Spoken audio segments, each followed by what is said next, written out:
नमस्कार, मैं हूं नीलू।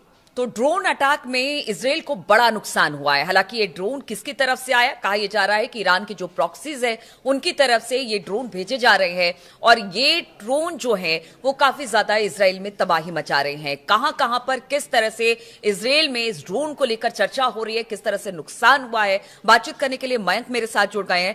मयंक, अब ड्रोन की बात हो रही है और पहले भी हमने कहा था कि रॉकेट, मिसाइल, अब ड्रोन की बारी है और उसी ड्रोन ने अब इजराइल की चिंता बढ़ा दी है। देखिए, ये पिछले कुछ वक्त का सबसे बड़ा ड्रोन अटैक हुआ है जो इजराइल में हुआ है।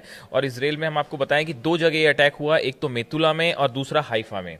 मेतुला में 4 लोगों की मौत हुई है और हाइफा में 3 लोगों की मौत हुई है। बताया जा रहा है कि ये अटैक, देखिए, पिछले कुछ समय से जो हम देख रहे थे कि लेबनान की तरफ से, हिजबुल्ला की तरफ से लगातार रॉकेट्स फायर किए जा रहे थे, तो अब ये जो रॉकेट अटैक थे ये बहुत कम हो गए हैं।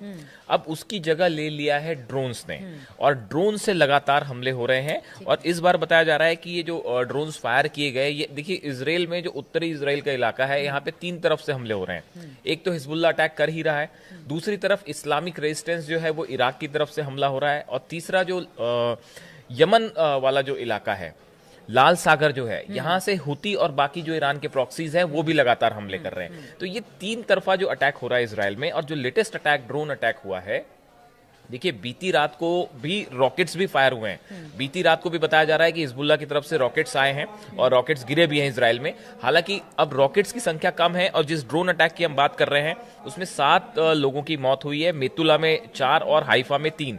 अब देखिए, ये जो अटैक हो रहे हैं ड्रोन से, अभी सवाल ये उठता है कि ये ड्रोन को इजराइल क्यों नहीं नाकाम कर पा रहा। तो ये जो ड्रोन से अटैक हुआ है, बताया जा रहा है कि इस ड्रोन का नाम है गिरान 2। और जो कि सोशल मीडिया में जिस तरह की चर्चाएं हैं कि गिरान 2 जो ड्रोन है ये रूस की तरफ से दिया गया है ईरान के प्रॉक्सीज को, हिजबुल्ला को। देखिए, अब क्या हो रहा है कि जो इजराइल लगातार हमले कर रहा है लेबनान में हिजबुल्ला के ऊपर, तो सीधा हिजबुल्ला तक हथियार पहुंचाना थोड़ा सा मुश्किल हो गया है। तो अब उसकी जगह उसका रूट जो अपनाया गया है वो ये कि इराक और सीरिया, ये 2 जगह अब हथियारों की डीलिंग्स हो रही है। और रूस की तरफ से जो हथियार दिए जा रहे हैं, जैसा चर्चाएं हैं, वो इराक और सीरिया की के ऐसे आरोप लग रहे हैं कि वहां के जो ईरान के प्रॉक्सीज हैं उनको ये हथियार दिए जा रहे हैं। और जो सबसे जो लेटेस्ट चीज है वो है गिरान 2 ड्रोन।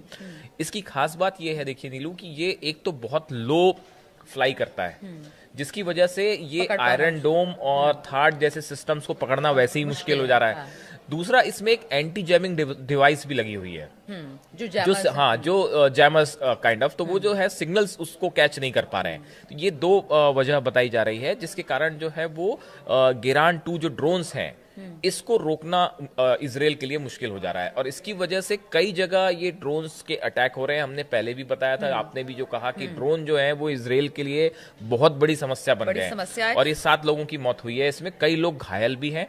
जिसके बाद बताया जा रहा है कि अभी इजराइल के हमले पे जो हमला हुआ है, इसके बाद एक बार फिर जो है इजराइल कोई बड़ा अटैक कर सकता है। मतलब लगातार जिस तरह से हमले झेल रहा है इजराइल, बिल्कुल मयंक, हमने देखा कि इजराइल, देखिए, लगातार, चाहे वो लेबनान की बात की जाए या फिर गजा की बात की जाए, वो बमबारी कर रहा है या फिर हवाई हमले कर रहा है, लगातार ये कर रहा है। लेकिन बात अगर इजराइल की कर रही है, नुकसान उसे भारी उठाना पड़ा है। जितने प्रॉक्सीज हैं, जिस तरह से आपने कहा कि हुती भी कर रहा है, हमास भी, हिजबुल्ला भी, अभी हमने देखा कि शायद गजा से भी कुछ हमले वहां पर भी हुए हैं, उसके बारे में भी क्या जानकारी? जो गजा वाला आप बात कर रही हैं, वो IDF चीफ जो हारजी हलेवी हैं, ये गजा पे गए थे, गजा के दौरे पे थे।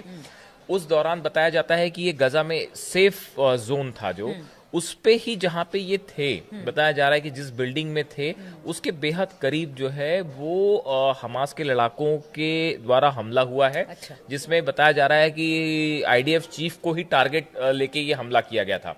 और अल कसाम ब्रिगेड है जो कि लड़ाकों की ब्रिगेड है, इन्होंने जो है ये, इनके पास इंफॉर्मेशन थी कि IDF चीफ गजा में है, हारजी हलेवी, और उनको टारगेट करके ये जो हैंड मिसाइल होती है उससे ये अटैक किया गया। तो देखिए, यहाँ पे एक बिल्डिंग पूरी ध्वस्त हो गई है। तो ये बताया जाता है कि IDF चीफ भी इस हमले में बाल बाल बचे हैं, मतलब उनके काफी करीब हमला था। खबर ये भी आ रही है, क्योंकि अगर हिजबुल्ला के नए चीफ की बात की जाए, उनके बारे में भी जरा बताइए। और कहा यह जा रहा है कि उन्होंने अपनी तरफ से ये ऐलान कर दिया है कि देखिए, नेतन्याहू को जल्द ही खत्म किया जाएगा।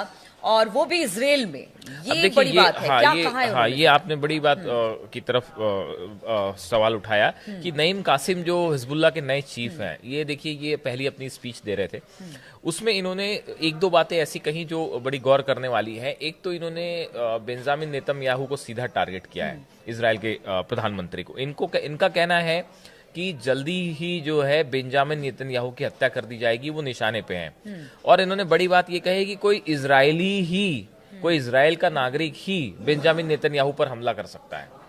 तो देखिए ये एक बात तो साफ है कि हिजबुल्लाह के निशाने पर बेंजामिन नेतन्याहू हैं, इसमें कोई शक नहीं है। और देखिए जिस तरह से इजराइल ने पिछले कुछ वक्त में हिजबुल्लाह के टॉप लीडर्स को निशाना बनाया है। टॉप लीडर्स नहीं, बीच में ये भी खबर आई थी मयंक कि ईरान के कुछ जो जासूस या कुछ कह लीजिए, वो भी पकड़े गए थे इजराइल में। वो सारी चीजें भी इजराइल के लिए एक बड़ा खतरा है। नेतन्याहू की सिक्योरिटी अपने आप में बड़ा खतरा है। देखिए बड़ा चुनौती है। देखिए अभी उनके घर पे, नेतन्याहू के घर पे जो ड्रोन अटैक हुआ था, उसके बाद जो है अब ये बात साफ है कि नेतन्याहू जो है वो टारगेट पे है। और इजराइल को उनकी सिक्योरिटी करना ही अपने आप में अब जो है एक बड़ा चुनौती है, क्योंकि आपका ड्रोन जब घर के ऊपर आके अटैक कर सकता है, उसके बाद हिजबुल्लाह चीफ सीधा धमकी दे रहे हैं कि निशाने पर नेतन्याहू है। तो ये बात तो साफ है कि नेतन्याहू टारगेट पे है, इसमें दो मत नहीं है। अब देखिए ये पूरे हालात पे एक तो न सिर्फ इजराइल को बाहरी मोर्चों पे लड़ना पड़ रहा है, साथ में इंटरनल सिक्योरिटी जो है वो भी बड़ा मुद्दा है। लगातार ड्रोन से अटैक हो रहे हैं, और ये जो गिरान 2 ड्रोन है, इसने तो लग रहा है कि इसके बाद जो है एक नया वॉरफेयर शुरू होने वाला है, जिसमें अब रॉकेट्स की बजाय जो है ये ड्रोन्स लगातार सीमा में आ रहे हैं इजराइल के, जो कि इजराइल का चाहे आयरन डोम हो चाहे थाड हो, ये नहीं रोक पा रहा है इसको। तो ऐसी स्थिति में इजराइल के लिए अपने नागरिकों की सुरक्षा करना एक बड़ी चुनौती बना हुआ है। और हिजबुल्लाह को इतना नुकसान होने के बाद भी हिजबुल्लाह, इस्लामिक रेजिस्टेंस, हुती, बाकी जो संगठन है, ये जो 3 तरफा ड्रोन अटैक्स हो रहे हैं, इससे इजराइल को जबरदस्त नुकसान हो रहा है। बिल्कुल। और इससे पहले भी हमने आपको बताया था कि देखिए रॉकेट मिसाइल के बाद अब ड्रोन की बारी है, और ड्रोन कहीं ना कहीं इजराइल के लिए बड़ी चुनौती बन सकता है। वो चुनौती अब इजराइल के सामने है, इजराइल किस तरह से निपटता है, और इजराइल अब किस तरह से जिस तरह से ड्रोन हमला इजराइल पर हुआ है उसका जवाब देता है। इस खबर पर लगातार हमारी नजर बनी रहेगी। आप बने रहिए हमारे साथ।